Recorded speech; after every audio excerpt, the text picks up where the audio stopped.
안녕하세요. 오늘은 썸프로덕트 함수를 알아보겠습니다. 우리가 배열수식은 배웠는데요.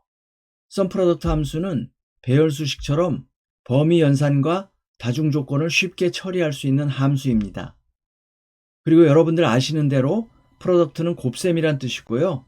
썸은 합계니까 썸프로덕트는 범위 또는 배열에서 같은 위치에 있는 값들을 먼저 곱하고 그 결과를 모두 더해서 최종값을 반환합니다.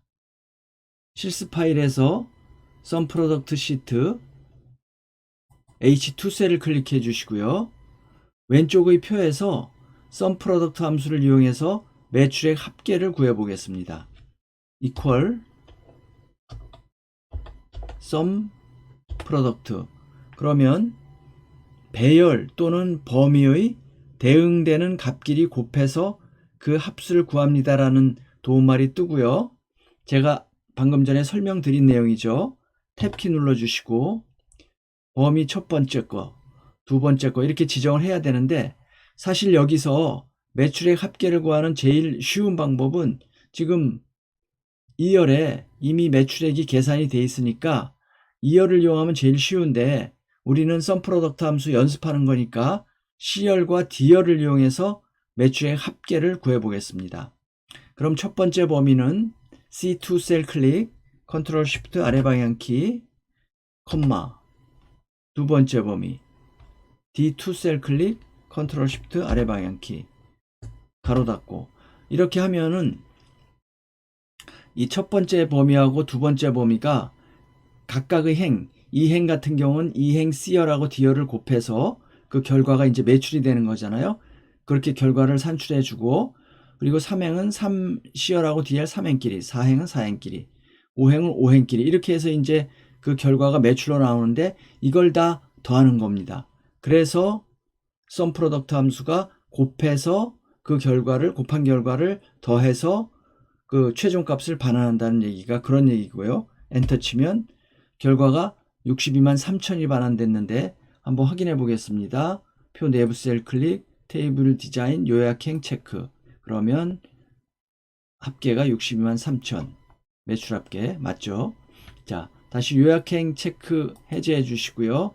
이번에는 전자제품 매출 합계를 구해 보겠습니다. 그러면 equal sum product 탭키, 첫 번째 범위는 전자제품 B2 셀 클릭, 컨트롤 쉬프트 아래 방향키, 이게 쌍따옴표 전자제품 이렇게 돼야 되잖아요. 그 다음에 컴마 치고 두 번째 범위는 매출 E2 셀 클릭, 컨트롤 쉬프트 아래 방향키, 가로 닫고. 이렇게 하고 엔터를 치면 결과가 나와야 되는데 0이 나오죠. 이 썸 프로덕트에서 요 조건식을 컴마로 쉼표로, 그러니까 구분해서 사용하는 것은 지원이 안 됩니다. 결과가 0이 나와 버립니다. 이거를 마이크로소프트에서 뭐라고 설명하고 있냐면요, 여기 영문이요. 썸 프로덕트는 non-numeric array entries, 숫자가 아닌 배열 항목을 they were zeros, 이 day가 이제 앞에 이 엔트리잖아요. 이게 제로인 거죠. 다시 말씀드리면 썸 프로덕트는 숫자가 아닌 배열 항목을 0인 것처럼 취급한다. 이렇게 마이크로소프트가 설명을 하고 있습니다. 그래서 여기 H3셀을 다시 클릭해 주시고요.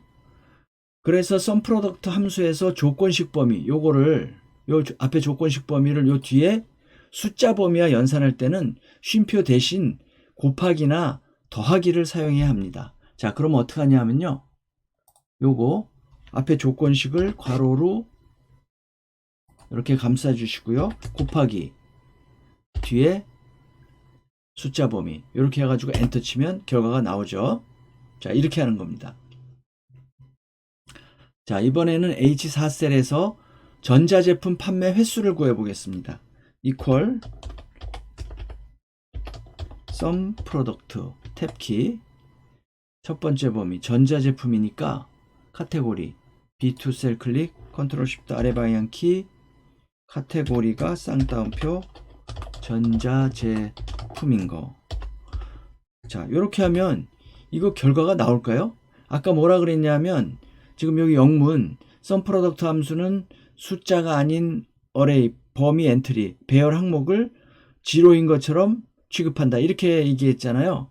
그러면 요건 결과가 비교식이니까 조건식이니까 결과가 true, false로 나올 거 아니에요? 이렇게. 그럼 이거는 non-numeric array entry잖아요. 숫자가 아닌 배열 항목들이잖아요. 이걸 다 0으로 취급하잖아요. 그럼 이 결과가 0이 나오겠죠. 그래서 이거는 어떻게 하느냐? 이거 제대로 된 판매 횟수를 구하기 위해서는 요거를 요 조건식을 감싸 주신 다음에 여기다 곱하기 1을 하면, 그리고 가로를 닫아 주시면, 이거는 곱하기 1을 하면서 이게 그 연산이 돼 버렸잖아요. 그러면 여기 오른쪽에서 보듯이 곱셈할 때 true는 1이니까 앞에 요 조건식에서 true는 1이 되고 false는 0이 될 거잖아요. 요거. 그러면 true 곱하기 1 하는 것은 1이 나올 거고 0 곱하기 1 한 것은 0이 나오겠죠. 그래서 1과 0으로 결과가 반환이 될 겁니다. 여기서 조금만 범위를 늘려주면 이렇게 1하고 0으로 결과가 반환이 되는 게 보이시죠? 그럼 이걸 모두 더해서 결과가 나옵니다. 엔터 치면 8 나왔죠. 그런데 이렇게 곱하기 1을 하는 방법도 있는데 이 곱하기 1을 안 하고요. 여기다가 이 조건식 앞에다 n을 써주시면 이 n이 n 함수라 그러는데 숫자가 아닌 값은 숫자로, 날짜 값은 1년번호로, true 값은 1로, 그 외의 값은 0으로 변환하여 돌려준다 그러니까 그냥 n만 해도 요게 숫자로 1과 0의 숫자로 반환이 되겠죠. 자, 이렇게요. 그래서 그걸 더해서 값을 똑같이 8을 돌려줍니다. 그럼 또 하나 방법이 있는데 n 대신에 이걸 빼기를 하나 해주면 어떻게 되냐면 뒤에 true, false의 논리식이 이게 숫자로 돌려집니다. 마이너스는 마이너스 1, 0은 0 이렇게 돌려지죠.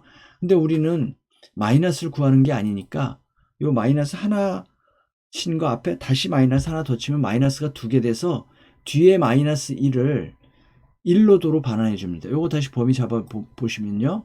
요렇게 범위 잡으면 이제 마이너스 1이 1로 바뀌었죠. 0은 뭐 그대로 0이고요.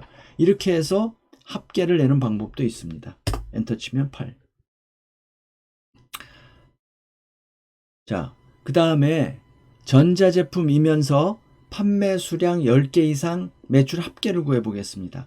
그러면 sum product 탭키 전자제품 카테고리에서 B2 셀 클릭 컨트롤 쉬프트 아래 방향 키, 요게 전자제품 쌍따옴표 이면서 이 조건식은 쉼표로 구분해서 사용하는 것은 지원이 안 된다 그랬잖아요. 그래서 이거를 어떻게 하냐면 AND 조건이니까 이면서니까 요거를 괄호로 감싸 주시고요. 곱하기를 하면 되겠죠. 곱하기 가로 열고 판매 수량 10개 이상, 판매 수량 C2 셀 컨트롤 쉬프트 아래 방향 키 10개 이상이니까 이렇게 해주면 되겠죠. 10개 이상 이렇게 해주고 그 다음에 컴마 치시고 매출 합계니까 요 매출 E2 셀 컨트롤 쉬프트 아래 방향 키. 자, 이렇게 하면 가로 닫아 주시고요. 이 앞에 거는 조건식이지만 곱하기를 해서 이게 true, false가 아니고 결과가 0 또는 1이 되겠죠. 이렇게 두 개 다 만족하는 것은 1, 하나만 만족하거나 뭐 둘 다 만족 안 한 것은 0 이렇게 반환이 되겠죠. 그러면 이거는 numeric array entries가 아니잖아요. non-numeric array entries가 아니잖아요. 이것은 numeric array entry니까 요거는 그대로 해도 매출하고 곱해서 결과가 나옵니다. 자, 근데 요렇게 해도 되고요. 요거를 쉼표로 구분 안 하고 우리 배열 수식할 때처럼 그냥 곱하기 해주면 앞에 조건 두 개를 곱한 것은 0 아니면 1일 테니까 그 두 개의 조건을 다 만족하는 것만 매출이 계산이 되고 그 합계가 계산이 되겠죠. 이렇게. 자, 그리고 요번에는 H7셀에서 전자제품이거나 판매 수량 10개 이상의 매출 합계를 구해 보겠습니다.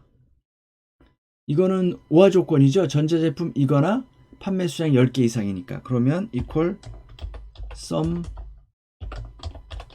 product 탭키 전자제품 가로 열고 카테고리 B2 셀 클릭 컨트롤 쉬프트 아래 방향키 요게 쌍따옴표 전자제품 쌍따옴표 가로 닫고 더하기 가로 열고 둘 중에 하나만 만족하면 되는 거니까 판매 수량 C2 셀 클릭 컨트롤 쉬프트 아래 방향키 요게 크거나 같다 10개 이상 이렇게 해주면 되겠죠. 조건은. 그러면 뭐 되는데 지금 이 수식은 이 결과가 덧셈을 해서 이게 요 조건 하나하나는 true false로 반환이 될 텐데 이렇게 이 두 개를 합치면 연산이 되는 거니까 결과가 0, 1, 2 이렇게 되겠죠. 두 개를 만족하는 것은 결과가 2가 될 거고 하나만 만족하는 것은 1 그리고 하나도 만족하지 않는 것은 0 이렇게 반환이 되겠죠. 근데 우리는 1이든 2든 마찬가지잖아요. 뭐 둘 중에 하나만 만족하든 둘을 만족하든 우리 조건을 만족하는 거가 되니까. 그래서 여기다 콤마를 치고 만약에 이렇게 매출을 범위를 잡아주면 결과가 나오긴 나오는데 이게 제대로 나오지 않습니다. 왜 그러냐면 아까 이 조건 범위에서 2가 있었잖아요. 그거는 매출의 2배를 곱해주겠죠. 그래서 이게 나오는데 이건 올바른 계산 결과가 아니죠.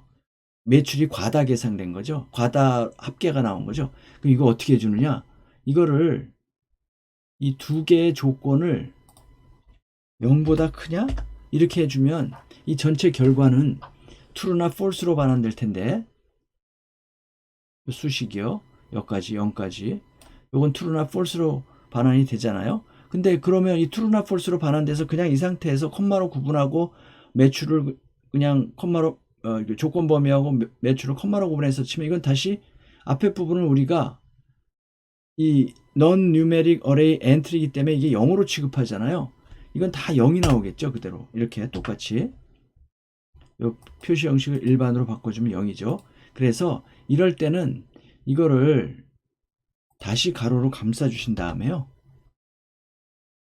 요 조건을 전부 다 가로로 감싸 주시고 콤마는 지우시고 곱하기를 해주시면 이건 연산하면서 숫자로 바뀌고 숫자로 바뀌면서 여기 오른쪽에 보시다시피 true는 1, false는 0으로 취급돼서 true인 거, 즉 앞에 조건이 뭐 1이든 2든 만족하는 거는 매출이 그대로 반환이 될 거고 아닌 거는 0이 되겠죠. 한번 이렇게 범위를 잡아볼까요? 쭉 범위를 잡아보면 이게 이렇게 결과가 나오면서 0인 것이 있고 아닌 것이 있고 그렇죠.